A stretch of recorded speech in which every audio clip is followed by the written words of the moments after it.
প্রিয় football fans, আপনি কি জানেন ইংলিশ প্রিমিয়ার লিগের ইতিহাসে সিজনের পর সিজন দাপুটে পারফরমেন্স দিয়ে ধারাবাহিকতার অনন্য নজির স্থাপন করা ক্লাব কোনটি?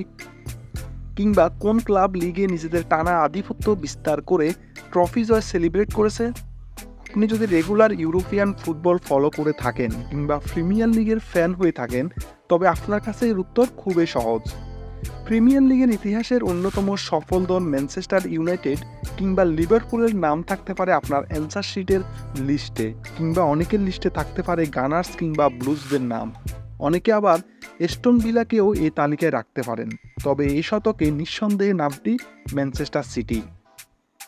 হ্যাঁ প্রিয় ফুটবল ফ্যান্স, আমরা আজকের পর্বে ম্যানচেস্টার সিটির ইতিহাস, ঐতিহ্য এবং বর্তমানে অপরাজেয় হয়ে ওঠার আদ্যপান্ত নিয়ে আলোচনা করব।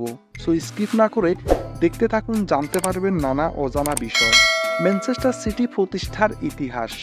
আমরা জানি 1880 সালে ম্যানচেস্টার সিটি প্রতিষ্ঠিত হয় কিছু স্বপ্নবাজ তরুণের হাত ধরে।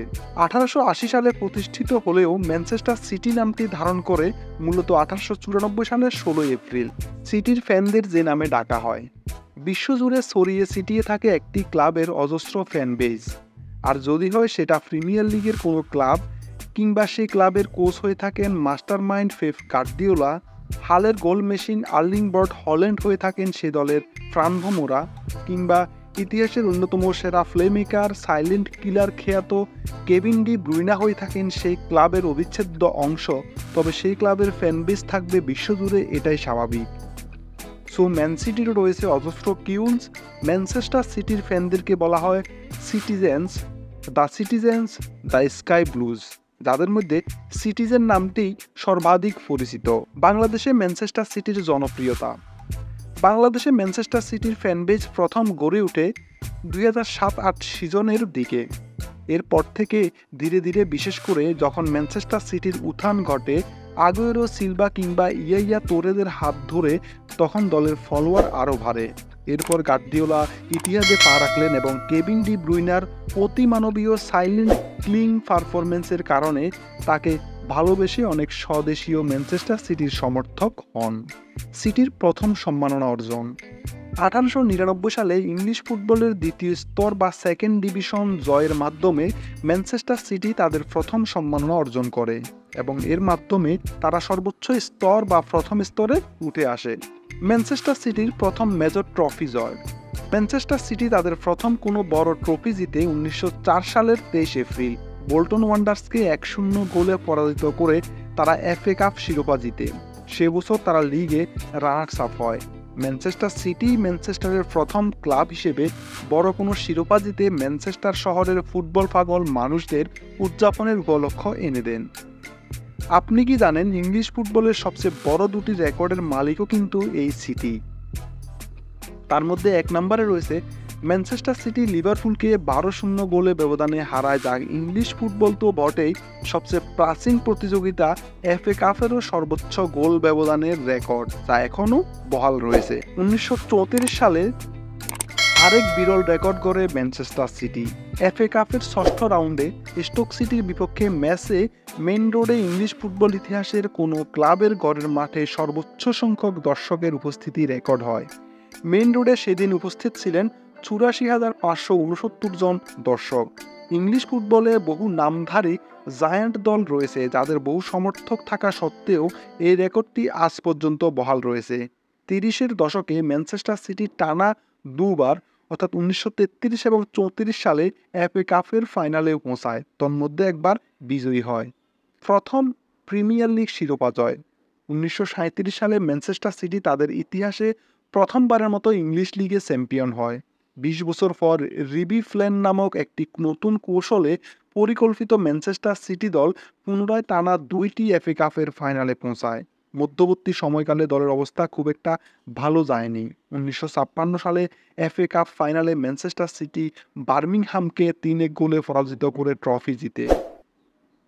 ফাইনালটি সর্বকালের অন্যতম সেরা ফাইনাল হিসেবে বিবেচ্য, কারণ ম্যাচ চলাকালে দলের মধ্যমণি গোলরক্ষক বার্ট টটম্যানের ঘাড় ভেঙে গেলেও তিনি দলের স্বার্থে অজ্ঞাতসারে খেলতে থাকেন। ক্রিকেটে এমনটা দেখা গেলেও ফুটবলের ক্ষেত্রে এমনটি বিরল। এই কিংবদন্তি টটম্যানকে অনেক সিটিজেন নিজেদের ইতিহাসের সেরা গোলকিপার ভাবেন। ট্রফি উইনিং কিংবা উন্নত ফুটবলে পারফর্মের ক্ষেত্রে পিছিয়ে থাকলেও দলের স্বার্থে টটনহ্যাম ছিলেন অনন্য। 1967-68 মৌসুমে ম্যানচেস্টার সিটি দ্বিতীয়বারের মতো লিগ শিরোপা জিতে। তাদের শিরোপা নির্ধারিত হয় লিগের একদম শেষ ম্যাচে নিউক্যাসল ইউনাইটেডের বিপক্ষে 4-3 গোলে জয়লাভের মধ্য দিয়ে। তাদের জেতা পরবর্তী শিরোপাগুলোর মধ্যে রয়েছে 1969 সালের এফএ কাপ এবং 1970 সালের ইউরোপিয়ান উইনার্স কাপ। ওই মৌসুমে সিটি ইংলিশ লিগ কাপও জেতে। এর মাধ্যমে তারা দ্বিতীয় ইংলিশ ক্লাব হিসেবে একই মৌসুমে একটি ইউরোপীয় শিরোপা এবং একটি ঘরোয়া শিরোপা জেতার গৌরব অর্জন করে। ক্লাব ইতিহাসের আরেক রিমার্কেবল মোমেন্ট 1973-74 সিজনের একটি ম্যাচ ছিল অবিস্মরণীয়। নগর প্রতিদ্বন্দ্বী লালদেরকে হারিয়ে তাদেরকে সেকেন্ড ডিভিশনে রেলিগেট করে নীলেরা।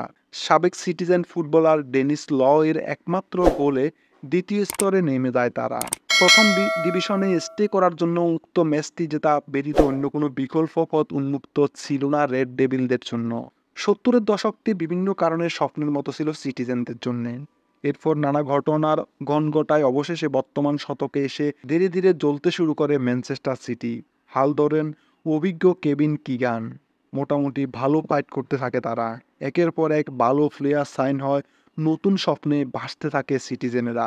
এক যুগেরও বেশি সময় ধরে আজ ইতিহাস যেন এক বাতিঘর যেখানে ফুটবল আলো ছড়ায়। ক্লাবের মালিকানা পরিবর্তন 2008 সালের 4 আগস্ট 210 মিলিয়ন ইউরো দিয়ে ক্লাবটি কিনে নেন আমিরাতের ধনকুবের শেখ মনসুর বিন জায়েদ আল নাহিয়ান। এরপর আর ফিরে তাকাতে হয়নি। 2010 সালের মাথায় ক্লাবের মূল্য এসে দাঁড়ায় 900 মিলিয়নে। প্রতিদ্বন্দ্বিতাপূর্ণ প্রিমিয়ার লিগ সাগরে ম্যানচেস্টার সিটি নামক একটি জাহাজের কাপ্তান হয়ে উঠলেন শেখ মনসুর। একের পর এক ঢেউ সামাল দিলেন অত্যন্ত দক্ষতায়। 134 মিলিয়ন ইউরো অফার করেন ক্রিস্টিয়ানো রোনালদোকে। সঙ্গত কারণে রোনালদো যোগ দেননি ক্লাবে, কিন্তু নগর প্রতিদ্বন্দ্বীদের থেকে ঠিকই ছিনিয়ে নেন তখনকার পরবর্তী ম্যারাডোনা খ্যাত কার্লোস তেভেজকে। প্রাথমিকভাবে শেখ সাহেবের ঈর্ষণীয় সাফল্য ছিল কোচ রবার্তো মানচিনিকে দলে বেড়ানো। এই ইতালিয়ান ভদ্রলোককেই বলা হয় ম্যানচেস্টার সিটির উত্থানের নায়ক।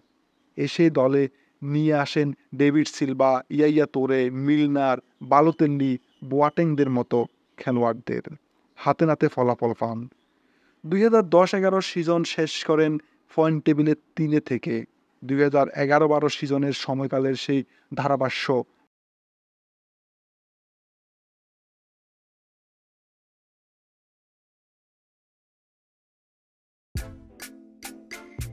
কে ভুলবে, কে বা ভুলবে? Alex Ferguson can not believe it. 2011-12 সিজনে ইঁদুর দৌড়ে শেষ পর্যন্ত সফল হন মানচিনি বাহিনী। নগর প্রতিদ্বন্দ্বীদের সামনে খাবারের থালা এক মুহূর্তের জন্য রেখে দিয়ে আবারও তুলে নেন তারা। দীর্ঘ 44 বছরের অপেক্ষার অবসান ঘটে। লিগ টাইটেল জেতে ম্যানচেস্টার সিটি। শুরু হয় ম্যানচেস্টার সিটির আরেক নতুন অধ্যায়। যে কোনো ইংলিশ টিম, এমনকি বিশ্বের যে কোনো টিমের কাছে আজ ম্যানচেস্টার সিটি দুঃস্বপ্নের মতো। প্রথম ইংলিশ টিম হিসেবে কুইন্টেফল জয় করা এবং দ্বিতীয় ইংলিশ ক্লাব হিসেবে ট্রেবল জয় করা তারই প্রমাণ। সাফল্যের সর্বোচ্চ চূড়ায় এখন ম্যানচেস্টার সিটি। সর্বশেষ 12 সিজনে 7টি প্রিমিয়ার লিগ ট্রফি জয়ী প্রমাণ করে সাফল্যের কোন স্তরে অবস্থান করছে তারা। আগুয়েরো, সিলভা, তোরেদের থেকে ডি ব্রুইনা, গুন্দোগান, মাহরেজ, তাদের থেকে ফিল ফোডেন, আলভারেজ, বার্ডিওল কিংবা হল্যান্ড, গ্রিলিশ, রদ্রি। ইংলিশ ফুটবলের অন্যতম সফলতম রেড ডেভিলসেরা যখন তাদের নগর প্রতিদ্বন্দ্বীদের নীলে পিষ্ট হয়ে নীল সমুদ্রে রক্তাক্ত বদনে, তখন সিটিজেনের একের পর এক শিরোপা উঁচিয়ে উদযাপনের মহালীলায় মত্ত। মাস্টার মাইন্ড পেপ গার্দিওলার হাত ধরে আজকের ম্যানচেস্টার সিটি অনন্য। তবে বর্তমান ম্যানচেস্টার সিটির বিরুদ্ধে রয়েছে বিস্তর অভিযোগ, কেননা তারা মধ্যপ্রাচ্যের তেলের কল্যাণেই নাকি এত সাকসেসফুল সিজন পার করছে। হতে পারে অভিযোগ সত্য, কিন্তু বাস্তবতা কি অস্বীকার করার ফুরসুরত আছে? ভালো স্ট্যান্ডার্ড মানের ফুটবলার ব্যতীত কি আধুনিক ফুটবলে মৌসুমের পর মৌসুম টিকে থাকা সম্ভব? এক সিজনে লেস্টার সিটি কিংবা লেভারকুজেনের মতো ঝলক হয়তো দেখানো যায়, কিন্তু কম্পিটিটিভ এবং বিজনেস মাইন্ডেড এই ফুটবলীয় প্রতিযোগিতায় আধিপত্য বিস্তার করে টিকে থাকতে হলে টাকার কোনো বিকল্প নেই। অর্থের যন্ত্রণাই না থাকলে আপনাকে রেলিগেশন জোনে ফাইট করেই কাটাতে হবে প্রতিটি সিজন। প্রিয় ফুটবল ফ্যান্স, কেমন লাগলো ভিডিওটি কমেন্ট করে জানিয়ে যাবেন। যদি ম্যান সিটির ফ্যান হয়ে থাকেন তবে একটা শেয়ার করে রাইভাল ফ্যানদের একটা খোঁচা দিতে ভুলবেন না। ধন্যবাদ সবাইকে।